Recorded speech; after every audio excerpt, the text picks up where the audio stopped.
My name is Pragna Nidumolu, and I'm the founder of EcoTeens, an initiative that helps raise awareness of climate change and how teens can come together across the globe to do their part in making this world a greener place for them and future generations to live in.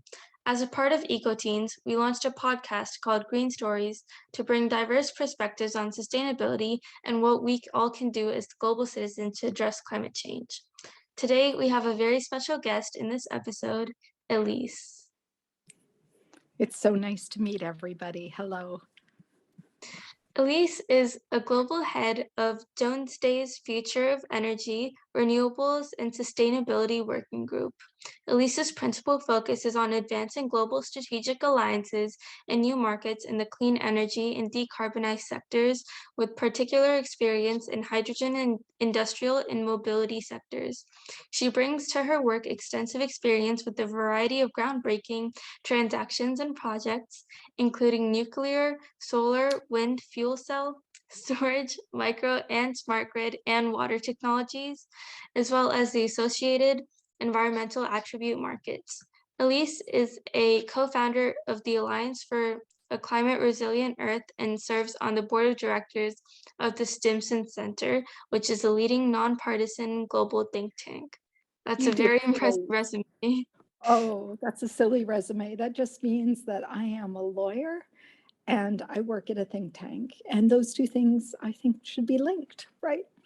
Because if we are lawyers, we should feel an obligation, particularly working within my space, to make the world a better place. So it's really an honor to be working with the Stimson Center. And similarly, I love the practice of law. That sounds amazing. So, getting into the questions, can you please share a little bit about your work in Jones Day? Sure, I think you captured it really well. So, what does it mean to be a lawyer? And we have to think about that every day. I usually move money. That's really what it's about. And my mission is to move money in an innovation driven way that's entirely sustainable. So, I never have worked to advance oil and gas. That doesn't mean that I don't think that there was a moment in history where oil and gas had an enormously important space or role to play in our space. You know, in the 1860s, I would have chosen oil and gas in the form of kerosene. It has a very clean burn, it has high BTU, and it didn't require the slaughter of cetaceans of whales, right? And so it would have looked like an incredibly important transformational technology at that point in time, and I would have supported its use. But today, I think that one of the things that we can do as lawyers and as business people is to continue to advance innovation. And the innovation that I focus on are those transformational technologies that have a smaller footprint and Wow. therefore necessarily, ordinarily have a competitive position. I'm going to move slightly just so I'm not so fuzzy in the light as we get to the end of the day here north of Boston. It's the light gets very low, and I apologize for that big white No space, worries. No worries. across my face, and for the dog that's eating his bone next to me. But I know everybody will forgive me for that. But so I think part of what I do is transactions. So we try and move money to technologies that weren't used 15 years ago or 10 years ago, but are going to be the future. And those technologies ordinarily have to do with energy, so the movement of electrons, the movement of fuels, water, and agriculture. So that's what I do. I think that's really cool that you're a lawyer and part of the sustainability field and trying to keep this world a better place and also thinking into the future for future generations as well. I think that's really commendable. Well, it's very kind of you. I think I'm a country kid, and the natural world always mattered to me.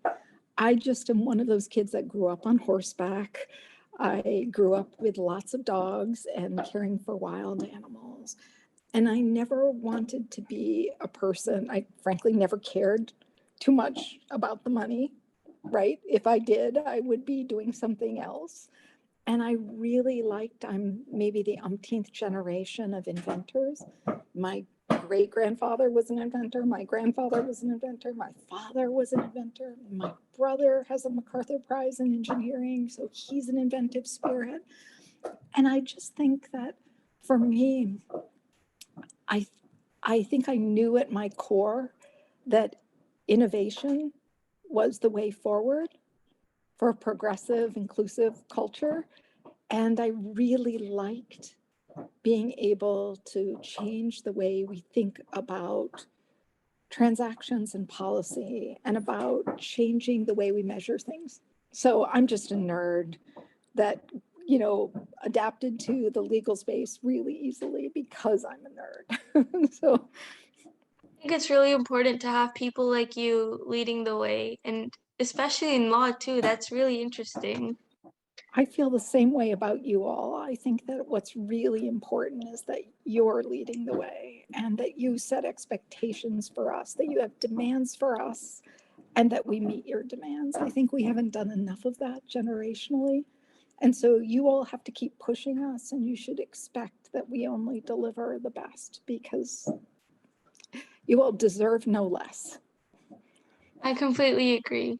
And you talk about the integration of biodiversity and social equity, which is really interesting. Can you please elaborate on that a little further?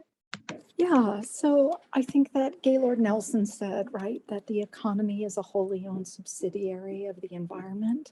What he meant by that is that, especially as we move forward to a larger and larger population, that we have both an obligation to each other and to future generations to manage the world in a way that is a constructive trust.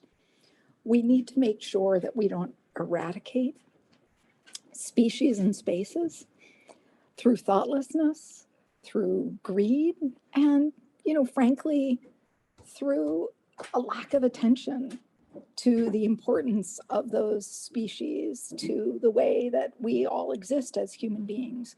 So let me say it a slightly different way. Have you ever seen, and this is for everyone in the audience, and I'll pose it as a question, but I really mean it as a challenge. No one ever gets up in the morning and thinks, I want to live in a post-apocalyptic world. No one wants to be in the Mad Max movie, right? We may watch it with a lot of sort of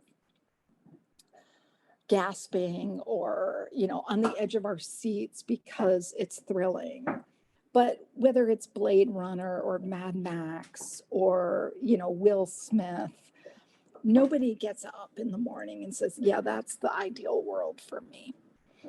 And there's a reason for that, right? That post-apocalyptic worlds are worlds based on finite resources that are not sufficient to meet the needs of the population. And so one of the things that I think we have to do more and better and frankly faster is to sort of recognize that we are progressing toward that post-apocalyptic world. And that when you look at fires in Australia or California, where I lived for years, or in northern India, any number of places, when you look at flooding worldwide, including, well beyond the United States, what you really see is an insight into what a post-apocalyptic world would look like. And so I think it's incumbent on all of us to do everything we can to reduce the likelihood that that happens. And I think there's a real joy in that collaborative working together. And so for me, and this is part of, brings us back to innovation, right? The innovation economy is inherently a collaborative. When you're in Silicon Valley or you're in other places, there's a tendency to work together. We're now engaged in this major effort, global effort, to work together to make sure that there are resources available, not only for human beings, but also for animals, for the foreseeable future of the human race. And I don't think, for people who like innovation, who are creative spirits, I think that's the best possible project that we could hope for, and we have no choice but to succeed. I think it's really important for us to I completely agree with that. A post-apocalyptic world, I don't think anybody wants that. I don't think anybody wants to go for that, but unknowingly, a lot of people contribute to that unwillingly and unknowingly. And I think we need to bring more awareness to that to stop it. I think that's right. I think that people who have been through fires, who have experienced firsthand the effects of climate change or losses of diversity or losses of animals feel differently. So there have been a number of polls about biodiversity where worldwide, and the National Geographic did this poll, they talked to 12,000 people. Well over half want to preserve species. More than 80% are focused on what those extinctions and losses mean. But there seems to be an information gap where people don't understand their own role. And so what I'm really excited about at this point in life is, and some of this comes from being, again, a country kid and a nerd, is that I'm totally unmoved by consumption. I literally could care less about stuff. And I think that there is this groundswell of people and corporations and nations that feel similarly. So, for instance, I think Patagonia's idea is that you shouldn't buy 15 jackets, you get to buy one. And they're not really sure you should buy theirs, but they know that it's really important that we not buy too much, use too much, abuse too much.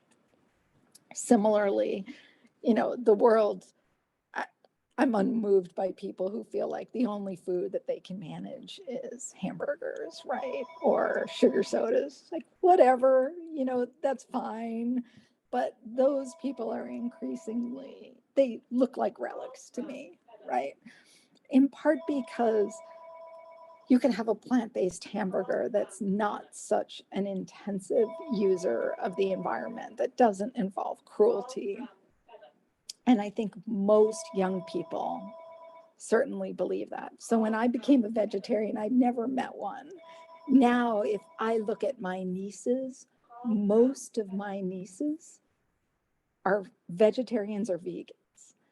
And so I think there's this enormous shift in perception that's happening, in which the joy of the collective spirit of the age is about conservation or protection or having a small footprint, as opposed to, you know, champagne, caviar, and a limousine, which to me feels like a great relief, right?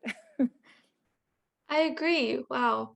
And I'm actually a vegetarian myself, and a lot of my friends are non-vegetarians, and they keep asking, like, why don't you eat meat? Like, it's not that bad. It's not like you're killing them, right? You're just eating it. You're not the ones killing them. You're not the one making the change. But if you eat meat, then you're contributing to the impact, which is not necessarily a bad thing if you're non-vegetarian, but being a vegetarian helps. Being a vegetarian helps. I think there's also the notion that someone else gets relegated to doing your killing is not one that I would accept. I mean, that's like saying the fact that someone in some distant nation is sewing something, in by low light, 14 hours a day, so I can have something cheap. Yeah, no, that doesn't move me. I'm not interested in being that kind of global citizen.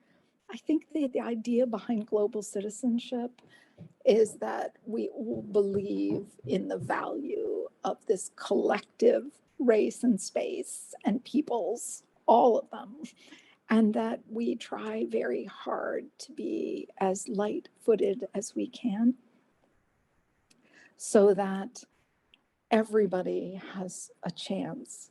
And I think, I have babies, and I think that one of the things that really struck me when my babies were born, and it was this profound sense of relief and responsibility at once.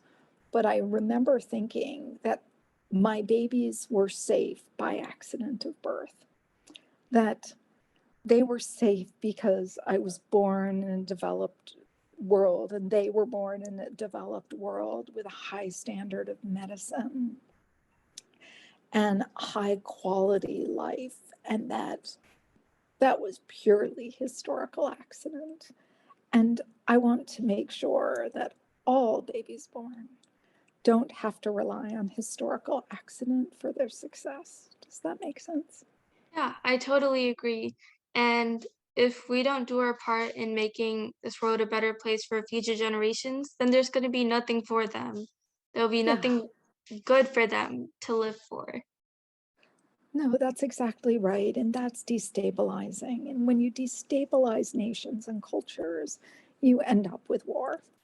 And, war is disruptive. And for me, it's also, a huge detour and frolic, right? We have enough work to do the right things in the right ways. We don't really have time to do them in the wrong ways. And I'm going to move again because I think the light has shifted again. Let's see if I can make this work. Oh, nope. I'll move a chair. So go ahead, ask your next question. Of course. You're a founding member and on the board of counselors with Alliance for Climate Resilient Earth, which is also known as ACRE. I'm curious to know what this organization is about and what your role in it is. So, I think I was largely a matchmaker there and part of the thought capital in the founding of ACRE. And the idea was to bring together corporations and universities and national labs and governments to have a safe place to talk about addressing climate change. It was really simple. And the notion was that if an independent third party convened all of those people, that we would have better transmission of solutions faster. So that's what we did. And we've been really fortunate that, the folks that joined were extraordinary. We're really fortunate that NASA and many of the national labs, I should say most of the national labs, and many of the largest corporations on Earth, all of whom were focused on this issue and believed it was important, participate every day. That's really interesting. That really interests me and it's really intriguing about how that started. What?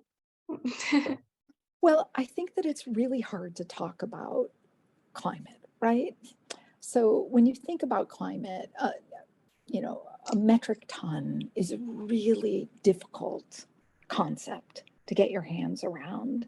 And particularly in the United States, where the metric ton is not that familiar, a metric for us. But more importantly, I think the weather is, one of the great nonlinear systems.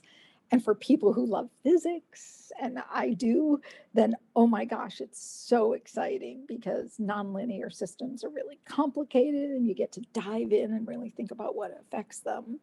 But I also understand that it's really hard to correlate in a clear way how your behavior changes your weather near you. And so part of what we really wanted to do was to give people a platform to be able to think globally and to look at these systems with the extraordinary databases that we have as a result of great governmental work, and to look at them with the analytics that, great labs afford. And so for me, it was a really exciting opportunity to bring the right people into the room. And then you get to ask hard questions, and hopefully we all learn and improve through genuine curiosity and commitment to solutions. That's amazing. And asking questions is the only way you learn. I think that's really right. And, because I, I'm the critter that I am, and because I really love the world, and to me, there's no end to the value of curiosity. And so I think there's just the sense that if we exchange ideas, that we will all benefit from it. And my hope is that that happens really rapidly because we feel that there is an existential threat or crisis. I totally agree. My next question is, how can people be sustainable in their everyday lives? This is such an important question. And I think there are, a series of really good answers. So I'm going to talk about them kind of iteratively. So, first, we can all demand more of our governments, and decisions are made by those who show up. Always, we have to show up, we have to vote. And I think that's maybe the hardest part of the process, that you have to engage in a collective to get things done. I like people to feel enabled by that. I think that being part of the discussion is of itself a form of relief and joy. So, if I could leave everybody listening with one idea, it's that we want to hear what you have to say. Please show up. You don't have to be, doesn't have to be perfect, as you've heard from this discussion, right? Neither of us are perfect, but being willing to be there and show up is important. The second, for everybody with a yard or even a balcony, I think treat your home as a place of conservation. I know that sounds kind of pie in the sky, but I think that the 1930s was a history of conserving small places in remote regions, right? So you've looked at the undiscovered West, and whether it's, Yosemite or otherwise, we did a good job of those national parks, and every day I'm thankful for them. But when we bifurcate and we parcel up the territory that animals need, they rely increasingly on our backyards as conduits through and to food, habitat, and each other. And most animals, there are very few animals that are solitary. Most animals are collaborative spirits, and certainly most animals require some form of sexual interaction in order to produce their young. So they are necessarily dependent on other members of the species for their successful procreation. And I just think if we do a better job with our backyards, make them more hospitable to animals, feed, watch, revel in, that moves the entire conservation movement forward in ways that are not the same as what people thought about when they created the national parks. And I And think that's, oh, go ahead, I'm please. sorry for interrupting you. Our backyard, we have bird seeds out, and we always have like tomatoes or anything we plant. We have deers come by, squirrels, birds.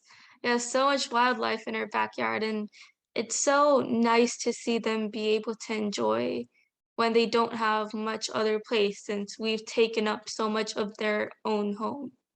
That's exactly right. And they are really remarkable beings. And I think our failure to fully understand their complexity is not the measure of what they are.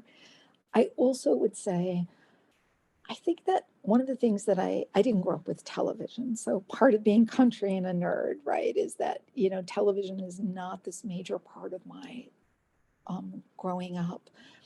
And one of the things I detest is those reality TV programs about animals, the scary music, the treating, a very small, a 30-pound creature, a bobcat, as a threat to, most human beings, just silliness. And this embedded fear of nature that reality television creates and likes to instill, and this sense of fear that they catalyze, just I find bizarre. And Right. so I it's just like I don't get up in the morning with a incumbent fear of herbivores, even though they're large. And maybe some of that's being a horsewoman, but we have a mother deer who has a fawn. Every year she comes back, she is a remarkable mom in every way, shape, and form, and it's a joy to have her. And so I'm really hopeful that your generation is able to diffuse kind of the TV nonsense about nature and to really drive for different ways of seeing nature. So there are remarkable nature programs, and there are so many good ones. I think we can start to get rid of the bad ones, right? Hmm. We I just think don't need them. the media spreads a lot of false information, and I think it's important to weed the good ones out of the bad. I agree. And I think it's really about one of the things, you ask what you all can do. So my third thing is you all get to determine license to operate. You are so deft on social media. You are so deft in raising your voices as consumers. And my view is every dollar that you spend should have a purpose, right? You should vote with your dollars. You should get to talk about how you feel about what succeeds and what doesn't. So, in your daily lives, I think moving away from consumption or to a better consumption. And I also think, you know, look at our role models, right? There are extraordinary role models out there, and they're people who are really engaged in advancing more collaborative, gentle ideas and have a social commitment and a social value and to making the best people that we possibly can. And I think that's really important. So, and then of course, there's the really useful stuff: compost, reuse, recycle, right? That we can end up with a different plastics age and Hmm. an innovation driven plastics replacement that I'm looking forward to. And I think most of your generation is as well. I totally agree. And most people don't realize it and think that it's just one person, right? If I throw away one plastic bag, then it won't make much of a difference. But so many people are thinking they have that same mindset that collectively it's becoming a worse and worse thing. And even if you recycle a plastic bottle, it'll be recycled into another plastic bottle, which will be thrown away into the trash can. Right. So it's always important to upcycle or reuse things. Exactly. I also want to say I'm so proud of your generation. And I really mean that.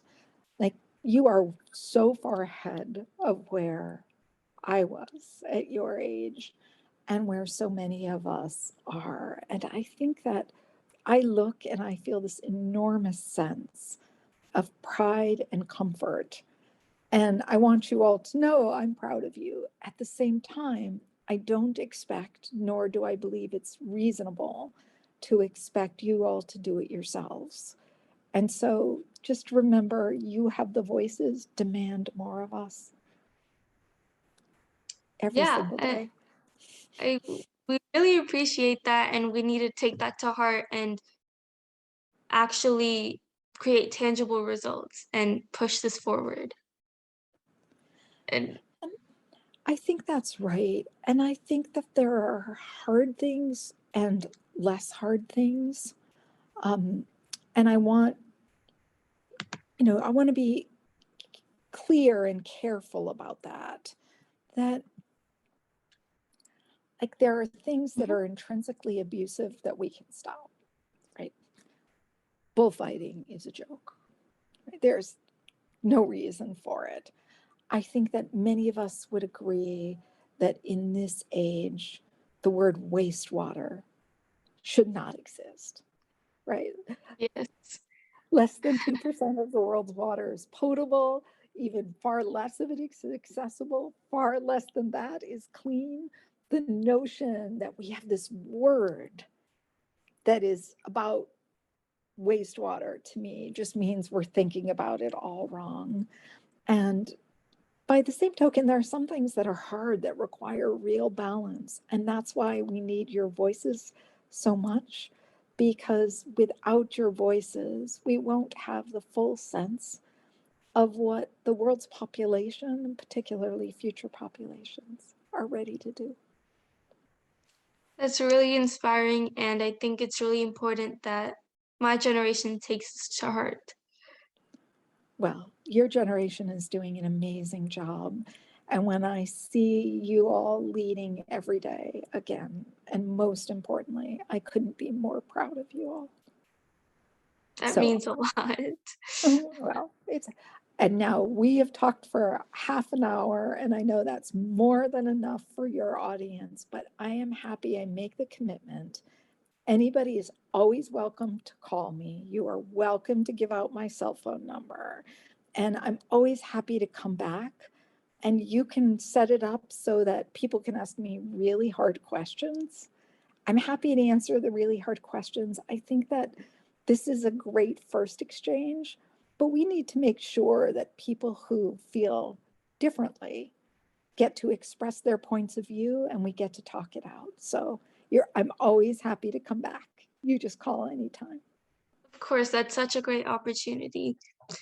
Thank I have one last final question, which Of is, course. what is your message to everyone to get their act together in support of sustainability? I, I think I'm going to go back to Gaylord Nelson, and the economy is a wholly owned subsidiary of the environment or of nature. Even if you believe the only thing that matters is money, even if you believe the only thing that matters is your self-interest, even if the only thing you care about is your immediate family, you still have to survive in a world that functions. And if we go back to this notion of no one wants to be in the Mad Max movie, even though we want to watch it, no one wants to be Will Smith, surrounded by zombies. The practical reality is the only way we get out of this alive is with each other. And so I think there's no longer real reason or capacity to debate these questions. I think now is the time for the best minds to think through the best innovation for us to collaboratively work together to make a better future. So I don't think it's really about diagnosis anymore. I think it's now on execution of solutions. And that to me is the best news of all. That's really inspiring, and people should be living by this every day. Well, I think that one of the nice things is the United States and many other nations are full of innovators. You are one. And so the practical reality is we have more than enough innovators to change the world. And I'm really excited to help enable them. All right. Thank I you must so run. much. Thank you so much and have a great night. Thank Bye, you so much for everyone. joining us today, and it was such a pleasure to talk to you. See you in the next one. Yes, bye now.